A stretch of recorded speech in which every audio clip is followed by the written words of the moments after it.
Hi everyone and welcome back to our channel. I'm Mia and this is Alberto, your business coach. So today we're going to talk about the customer journey.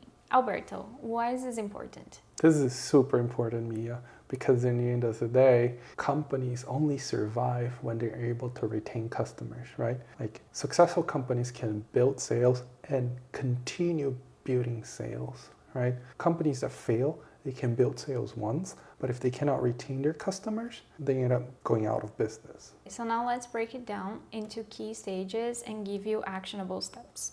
So the first stage is what we call awareness stage. Then we move on to the consideration stage, then decision stage, and then we have retention stage. So the first stage, Mia, is what we call awareness. Is how do you really map out and convey the true problem solving, the true value proposition of your product or service, right? Let's take an example. So imagine when the iPad came out, and the customer's perspective, you already had in one hand the iPhone, and the other hand you had a Mac already. So in your head you're thinking like, why do I need an iPad? What does that iPad do that the phone and the computer can't do, right? And so what Apple needed to do was to give examples of when the iPad was very meaningful to their clients and how they could use it. For instance, if you're a sales guy, right, you're on the road all the time, it's hard to show clients your presentations on your phone, and it was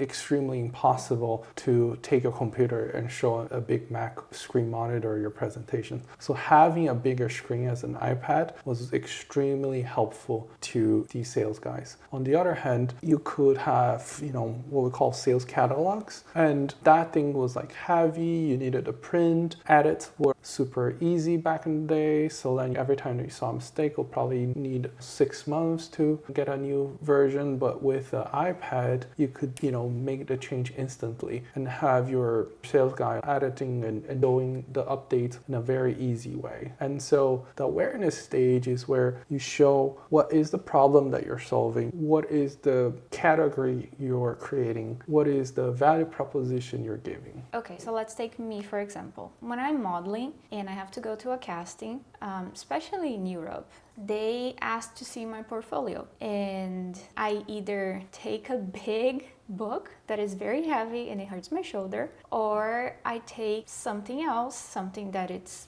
big enough for them to see and it's a good quality. So I could not take a computer because it's too big, and I could not take my iPhone because it's too small. So for me, the iPad was a good solution because I could show them my portfolio, I could send them my portfolio if they wanted, and I could still do other stuff on my iPad as well. So that was the value for me. Correct, Mia. So now that's the first stage. It gave clarity in your head, like what is the problem and the service that Apple was bringing to your life, right? Like you needed to show your portfolio because that was important. That's how you get clients, right? So we move on to the second stage, which is the consideration. So now you have clarity that the value proposition is either you bring your portfolio or you bring your iPad, right? One is heavy, the other is light. One takes forever to print pictures. The other one, you can update your pictures on your iPad and have it on the go, right? So then the second stage, what did you do? So now you're considering, okay, is this the best product out there? So then you would compare the iPad with other competitors, right? So you probably looked at Samsung and compared, and then see one of the things that Apple did really well was connect the ecosystem on your phone, on your iPad, on your Mac. Everything was interconnected. So if you upload it on your phone, instantly you would have on your iPad, right? Whereas if you bought a Samsung, a tablet, even though on paper the problem that you're solving, which is heavy book versus a very light book, on the consideration stage, because of that ecosystem of, I just take a picture and it could be on my iPad, versus a Samsung tablet wouldn't be able to do the same thing. And so you're like, okay, maybe for me it's better to have an iPad because I already have an iPhone, so it makes sense, right? So in that consideration stage, you're comparing product A with product B in the same category. Is that clear? Yeah, because I also thought that when I was younger, my parents also had a different brand of tablet, and I remember the battery was not good, the quality was not good, so I started considering the iPad because it was for my professional gains as well. So if I presented myself well to the client, I will have a better chance of booking that job, because if I chose not to have an iPad and not even to take my book with me, they would be like, okay, you don't have anything to show. So I would probably lower a lot of my chances of getting a job. Correct. And so then we go to the third stage, which is decision, right? So let's assume that you understood what you're doing, you understood that was the best fit for you. So now you're like, okay, how can I buy this, right? If, for instance, you didn't have online purchase with the iPad, or you could only buy in the Apple store in Cupertino in California, and you were in Milano, Italy, most likely you would probably have bought a Samsung tablet because it was readily available, right? The iPad, in terms of pricing point, was 10,000 euros, and the Samsung was 1,000 euros, and your budget wouldn't fit at 10,000, so then probably you would have acquired a Samsung tablet, right? And so in that stage of the decision stage is a very short span that when the customer is ready to buy, what are the ease of finding or getting access to that product or service? Price points are important, flexibility on payments. So there's another example that I'm missing the name right now. I will probably find it and put under the description of the video. And so this influencer owns this retail store, and the lines are usually huge. And so people are waiting for an hour, 2 hours, and she was very smart. So essentially she gave out like free samples or care packages. They would come like very Instagrammable. So people are, as they're waiting in line, they would start sharing on social media and taking pictures of this very pretty packages with, I don't know, maybe water or something, I don't remember what else. And so we will start creating a buzz while maintaining the customers in line so that they would still go purchase it, right? Because it's not easy to wait an hour or two just to buy a product. So if in that decision stage, these are the little factors that would make a difference when you're converting a client, right? On e-commerce, for instance, the biggest challenge e-commerces have is you add on your cart, but you don't actually check out. So that's the third stage, is the decision stage, where ease of use, availability, the experience of purchasing is what makes a difference with your client. So taking my example with the iPad, for instance, after I considered buying an iPad and I was making this decision of buying the iPad, I know that if I was in Europe, I probably wouldn't have bought the iPad because it's more expensive in there. And sometimes in the city that I'm at, there probably isn't an Apple store. So I bought my first iPad in 2018 in New York because it was cheaper. There were Apple stores everywhere, so it was more convenient for me to go there. And when I got to the Apple store, it was this other experience as well. They welcome you to the shop, they let you browse through all the devices and everything, so that helps with the decision as well. That's a great example, but not in the decision mode. So what you're describing is that in the consideration stage, Apple did such a great job that you were willing to wait to be in New York to go acquire it.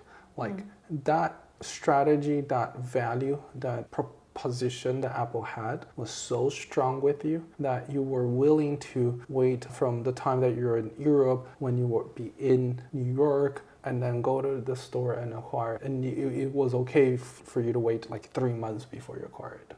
Right? And that's the stage of the consideration. That's where you create that expectation to your client, like how much they want the product, right? In the decision stage is that experience that you went in the store, right? So as you got in the stores are gigantic. The stores are beautiful. You feel great being there. It's very open space, right? And you see all the products displayed. You can touch and feel, right? The staff at Apple Store stores are very polite. They're very friendly. friendly, they're warming, right? And so they sort of work with your senses, right? So it's a visually appealing store. The service is great. You know that if you have some sort of trouble, Apple doesn't really bother about warranties, right? You can just take it back and they'll fix it. And so when you see all these people extremely happy at the store, you don't really care about paying, $1,500 for an iPad. That experience in being the store, it's what makes you really want to go buy it, and you will not walk out of the store without buying it.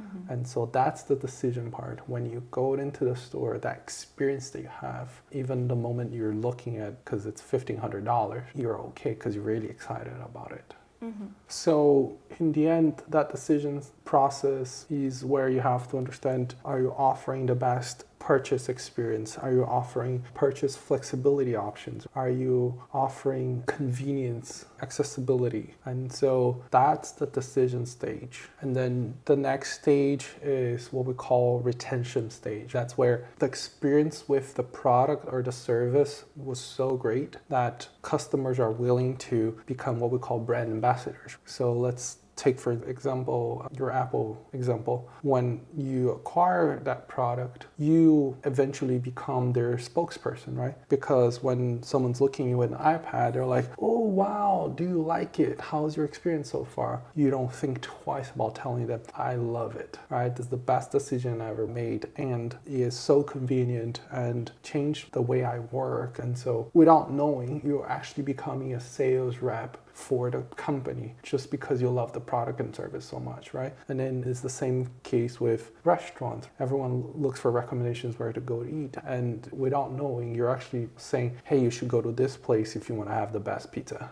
right?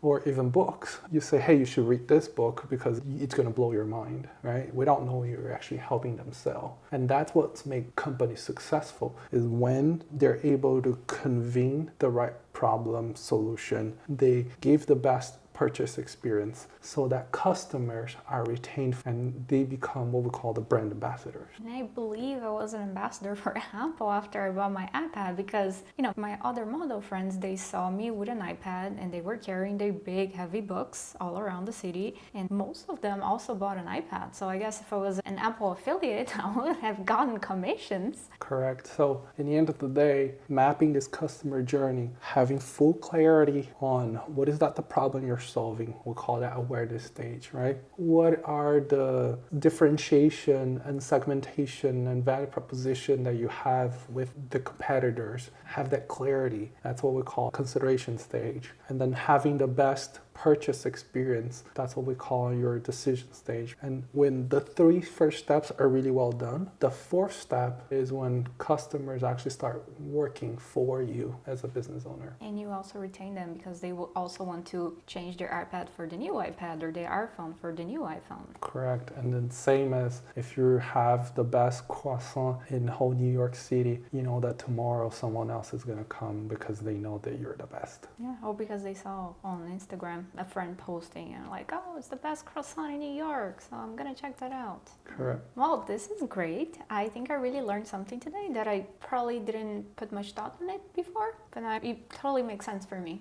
And I hope with that, your model career will have another insight. 100%. I think this is it for you today. Don't forget to hit that subscribe button, notification bell, and send us a note for a free contestation. Yeah, I hope you found this video helpful like I did, and we'll see you in the next video.